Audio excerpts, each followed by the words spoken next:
આમ આદમી પાર્ટી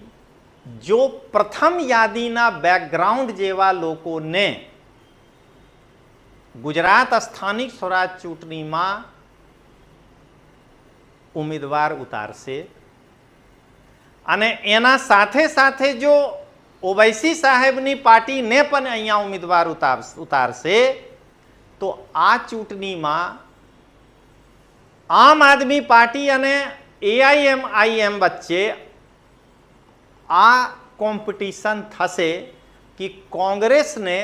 કોણ વધારે ડેમેજ કરી રહ્યા છે આ પરિણામ પછી જોવા મળશે અને ચૂંટણી પરિણામ પછી એ ખબર પડશે કે ગુજરાતમાં બી ટીમ કોણ છે, આમ આદમી પાર્ટી કે ઓવૈસી સાહેબ આ કે બંને।